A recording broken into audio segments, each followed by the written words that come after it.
विजय तमिलनाडु के नए मुख्यमंत्री बन गए हैं। उन्हें आज सुबह मुख्यमंत्री पद की शपथ दिलाई गई।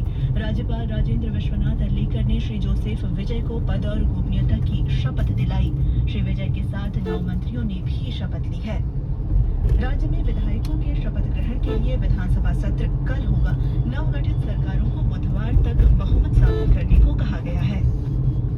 उत्तर प्रदेश में मुख्यमंत्री योगी आदित्यनाथ ने आज अपने मंत्रिमंडल का विस्तार किया। भारतीय जनता पार्टी के 6 नेताओं ने मंत्री के रूप में शपथ ली। राज्यपाल आनंदीबेन पटेल ने लखनऊ के जनभवन में आयोजित कार्यक्रम में इन मंत्रियों को पद और गोपनीयता की शपथ दिलाई। गृह मंत्री अमित शाह ने संभावित बाढ़ और लू की स्थिति से निपटने के लिए देश की तैयारियों की समीक्षा बैठक की। नई दिल्ली में आज उच्च स्तरीय बैठक में श्री शाह ने सरकारी एजेंसियों की तैयारियों का आकलन किया। साथ ही प्रारंभिक चेतावनी प्रणालियों, संसाधनों की तैनाती और अंतर एजेंसी समन्वय की समीक्षा की। राष्ट्रीय परीक्षा एजेंसी NTA नीट UG 2026 परीक्षा से जुड़ी कथित अनियमितताओं के संबंध में राजस्थान विशेष अभियान समूह की जांच में सहयोग कर रही है। NTA ने कहा है कि 3 मई को यह परीक्षा पूर्ण सुरक्षा प्रोटोकॉल के अंतर्गत आयोजित की गई थी। एजेंसी को 7 मई को परीक्षा के आसपास कथित कदाचार गतिविधियों के संबंध में सूचना मिली थी। NTA ने स्वतंत्र सत्यापन और आवश्यक कार्रवाई के लिए इन सूचनाओं को केंद्रीय एजेंसियों को भेज दिया है। पाकिस्तान के खैबर पख्तूनख्वा क्षेत्र में पुलिस चौकी पर आत्मघाती हमले में सुरक्षा बल के 15 जवान मारे गए और अनेक घायल हुए। पुलिस के अनुसार यह हमला कल उस समय हुआ जब विस्फोटक सामग्री से भरी एक गाड़ी पुलिस चौकी में घुसने की कोशिश कर रही थी। विस्फोट के बाद पुलिस चौकी पर बंदूकधारियों ने हमला कर दिया और गोलीबारी शुरू कर दी। सुरक्षा बल के अनेक जवानों के मलबे में दबे होने की खबर है।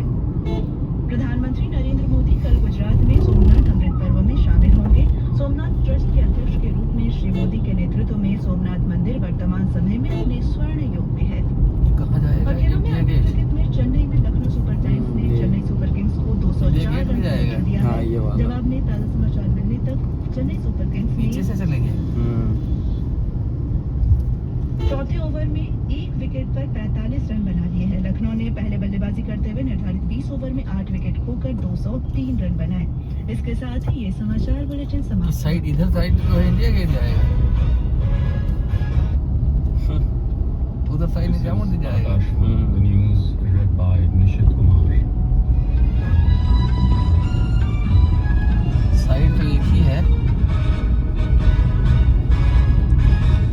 Prime Minister Narendra Modi today inaugurated and laid the foundation stone of multiple infrastructure and industrial projects worth around 9,400 crore rupees in Telangana.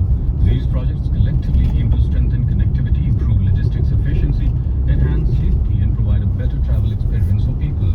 The event held at the Hyderabad International Convention Center was attended by Telangana Governor Shri Pratap Shukla, Chief Minister A. Revant Reddy, Union Minister T. Kishan Reddy and other senior leaders.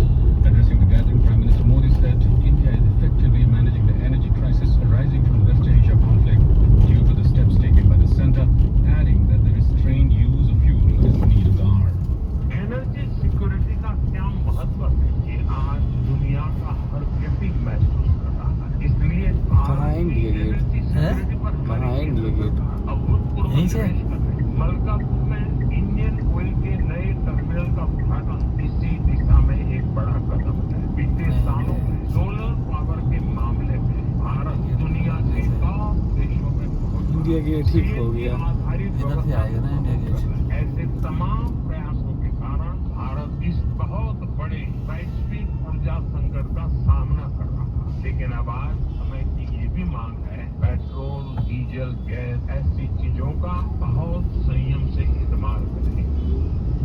Among the major projects unveiled include PM Mitra Park in Warangal, also known as the Kakatiya Mega